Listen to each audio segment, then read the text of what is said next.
Welcome to the Deep Dive.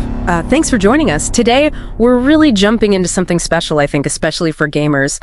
It's the return, the highly anticipated return of Guy Savage in Metal Gear Solid Delta Snake Eater. So our mission essentially is to unpack this really enigmatic secret from the original game. We'll talk about how it's being reimagined, this fascinating collaboration that's happening, and really why this is such a big deal for old fans and, newcomers too. Yeah, it's interesting looking back. Guy Savage, it's sparked so much curiosity back in 2004. It wasn't just some mini game, right? Yeah. It was, mysterious, really out of place, hidden deep in the original MGS3. Like, imagine you're deep into this masterpiece of stealth action, totally immersed, and suddenly, wham, you're in this weird, almost like fever dream hack and slash thing with a character you've, never seen before. Right, that shift was so jarring from Series Spice up to that. Exactly. Yeah. Covert Ops 2, like frantic button mashed. It felt like a glimpse behind the curtain.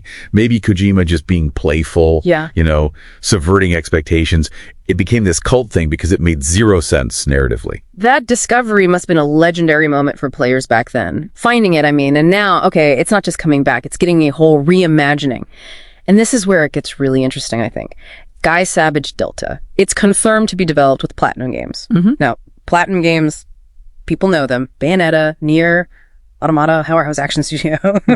But, what makes them specifically the right fit for Guy Savage? Well, it's not just that they make fast action games. It's about their mastery of impactful, really stylized combat. That's the key thing. Their games, they aren't just hack and slash. They feel like a ballet almost. Perfect timing, dodges, parries, these amazing finishers. It's all built on this foundation of really visceral feedback and super responsive control. Okay, yeah, I can see that. The original Guy Savage, let's be honest, it was raw. A bit janky even, but it had that core idea, right? Unexpected, frenetic action. So PlatinumGames can take that raw concept and just inject their signature combat rhythm. They can turn this quirky little secret into something genuinely satisfying, mechanically rich. Right, so it keeps the weirdness. Exactly. It keeps that original oddity, that what is happening feeling, but gives it the smooth, fluid combat it kind of always deserved, Okay, so connecting the dots here. This suggests Konami, the whole dev team, they're not just doing a simple graphics upgrade for Delta. Seems like it. They're really engaging thoughtfully with the game's history, the deep cuts, the quirks. This collaboration, it feels like more than just bringing back a fan favorite. It's almost a statement, isn't it? About honoring the spirit of the original MGS3. Absolutely. And I think that's a really important point about the entire Delta project. It shows perhaps a commitment to understanding what made MGS3 so special beyond just the main plot.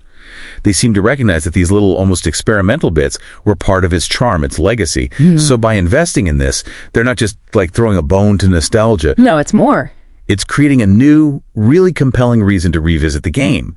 It shows how a remake can, honor its roots, but also elevate the experience, make it feel modern. It enriches the whole package, I think, for everyone, new players and old hands. So practically speaking then, what does this mean for you, the player? How do you actually get to play this new Guy Savage Delta? Well, good news is you've got options. Two ways.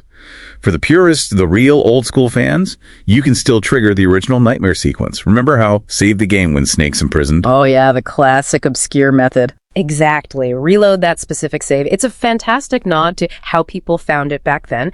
But importantly for everyone else, maybe new players, Guy Savage Delta will also unlock as a bonus mode. Yeah. Right from the main menu. Once you finish the main story, it'll just be there. That's smart. Accessible. Yeah, it's a thoughtful approach, I think. It acknowledges the legendary, almost glitch-like original discovery, but makes sure this polished, updated version is easy for everyone to find and enjoy.